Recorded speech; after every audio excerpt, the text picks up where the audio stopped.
Halo, nama saya Marseno Kristiandi, NIM saya 21K10023, jurusan Teknik Informatika. Saya mendapat tugas dari Bapak Greg untuk membahas tentang ecological crisis and self-delusion.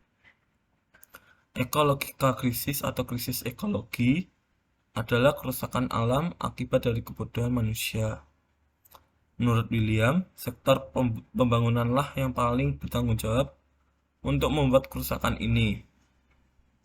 Dunia ada dalam kerapuhan untuk menghadapi krisis ekologi yang bisa membahayakan peradaban global. Krisis ini akan semakin parah apabila generasi muda seperti kita ini mengabaikan krisis ekologi ini. Pada kenyataannya, tidak ada keputusan-keputusan strategis yang dapat mengantisipasi krisis ekologi ini. Kalau komunitas global ini tetap acuh tak acuh, maka semuanya ini akan menuju kehancuran.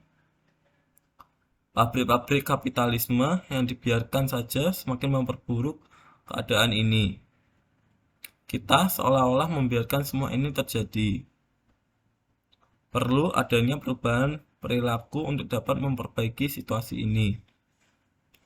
Karena kalau situasi ini dibiarkan berlarut-larut akan sangat membahayakan generasi selanjutnya. Kenaikan suhu yang terus-menerus akibat rusaknya dan juga menyebabkan mutasi virus, maka konsekuensinya pandemi akan terjadi lagi. Demikian kata para ahli. Jadi, kita memerlukan budaya baru dan pembelajaran yang baru untuk melindungi ekologi, supaya tidak semakin parah untuk masa yang akan datang. Di sini, dapat kita lihat penyebab terbesar dari krisis ekologi adalah pembangunan.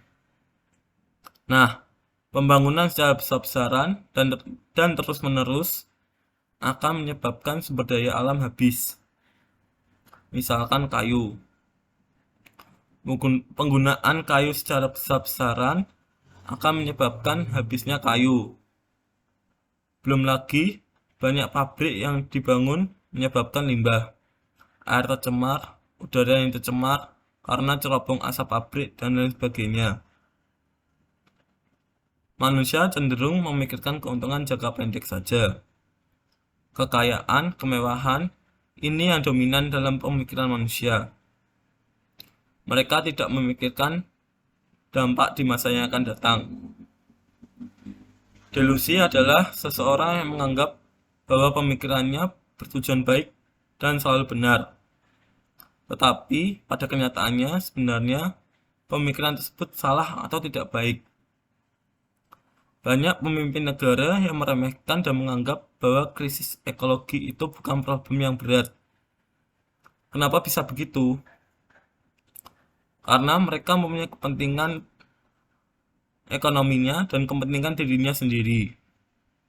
Jadi, intinya adalah pembangunan harus tetap berjalan karena tidak mungkin kita stop atau kita berhentikan pembangunan. Tetapi harus ada kebijakan-kebijakan atau peraturan-peraturan yang mengatur agar dampak dari pembangunan tersebut tidak merugikan generasi yang akan datang.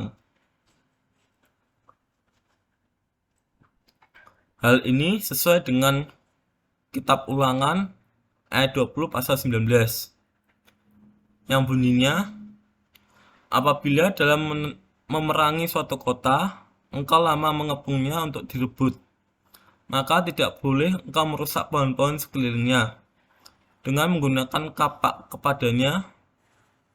Buahnya boleh kau makan, tetapi batangnya janganlah kau tebang, sebab pohon yang di padang itu bukan manusia, jadi tidak patut ikut kau kepung. Jadi kesimpulannya adalah kerusakan alam atau lingkungan terbesar terjadi akibat ulah manusia. Bukannya melakukan eksplorasi, manusia justru mengeksploitasi alam. Agar tersebut mengajarkan kepada kita, walaupun di dalam perang yang merusak semuanya, firman ini mengajarkan untuk tidak menghancurkan sumber daya alam yang ada. Manusia wajib untuk memelihara alam.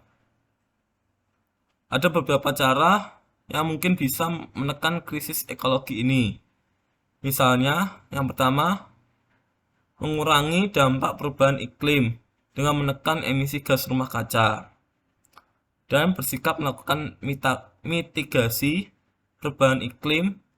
Kita bisa mengganti bahan bakar fosil dengan energi matahari, angin, dan lain sebagainya.